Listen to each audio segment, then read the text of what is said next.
I don't look at decorative flowers on a plate and think, yum. I think, congratulations on making that. I'm sure it was really hard. Get me some beef and cheese immediately. Yeah.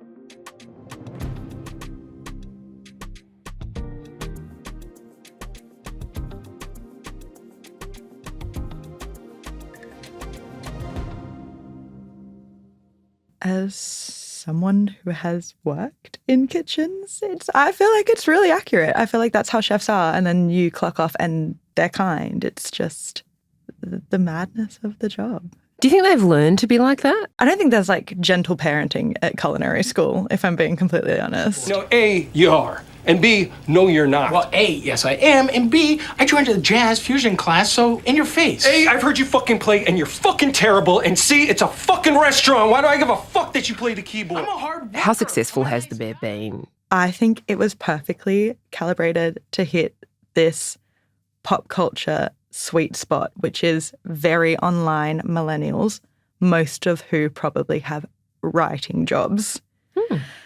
Which isn't to discredit like the quality of The Bear at all. I'm not denying that it is an absolutely excellent show. You're saying it's for old people aged I'm not saying that at all. 28 to 30. Yeah, I'm saying it's for 28 to the 40. ancient 33-year-olds of this world. But it did arrive with this pre-existing hype. Obviously, Jeremy Allen White was on Shameless for like a decade, and he was the favorite character. But the supporting cast has this kind of inbuilt circuitry of very niche fame. Like Marcus, the dessert chef, was a member of Odd Future.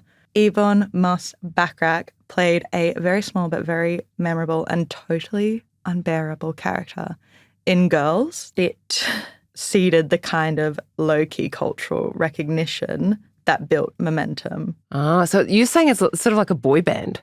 So it was like so curated and created to hit a particular moment that there's actually quite a lot going on. This was deliberate.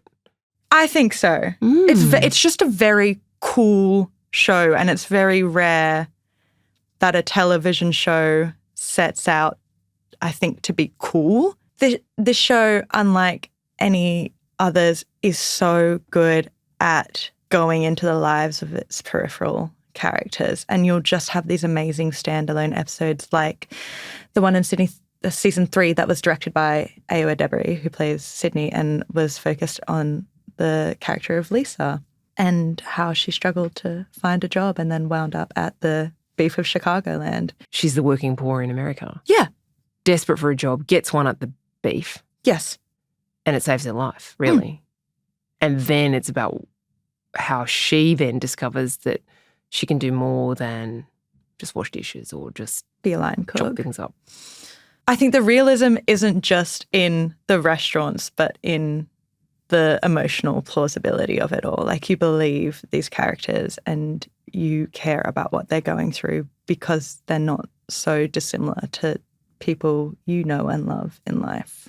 The episode with Jamie Lee Curtis making the Christmas dinner is very hard to watch as well. Are you motherfuckers okay? Are you okay, Lee? It's rare to see an older actress like Jamie Lee Curtis be that ugly. Yes, she is one of our great criers. And I always think about how, like, specifically American productions are filled with people crying and they look beautiful and it's just like a few tasteful tears. But she is just this heaving, snotty mess, and it's fabulous. It is, yeah. My heart sank a little bit when I saw it had been renewed for a season 5 because I really worry that not many shows can be sustained over more than 2 seasons. Yes, that's so true. And this doesn't seem to have a clear ending. There's a threat at the end of season 4 that Jeremy Allen White's character Kami might leave if he doesn't get a Michelin star. Not sure about you, but my favourite character certainly is not Kami.